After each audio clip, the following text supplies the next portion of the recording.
what are the transitions and the definitions for women going through perimenopause or in menopause? And this is really helpful because while there's no specific test for perimenopause, it's really nice for women to know where they are and where they're going. So the true definition of perimenopause, and I will say there is a caveat to all these definitions. These definitions do need to get updated. We are aware of this because everything cycles around. Do you have a period? Do you still have your ovaries and uterus? Everything's reproductively related, even though we are going to talk about, of course, perimenopause and female health is way beyond reproduction.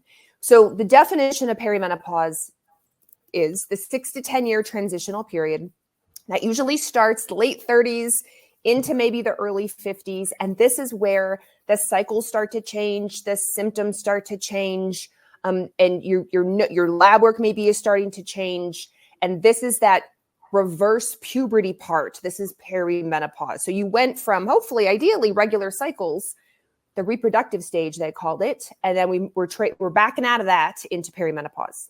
Then menopause is it's a day. Menopause, believe it or not, is 1 day. So when we go 12 months with no cycle, assuming you still have your uterus and ovaries, you go 12 months with no cycle.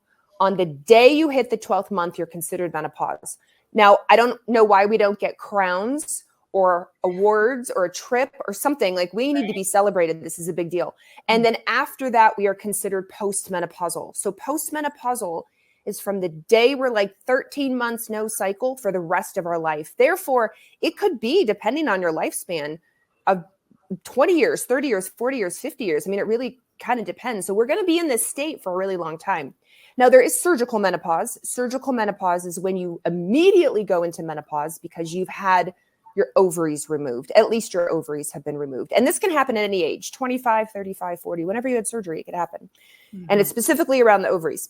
And then we can have early menopause, which is when you go through the active menopause younger than 45 years old. So there are all these definitions floating around, but it is sort of nice to know peri versus menopause, the day versus post-menopause, the big period versus surgical versus early.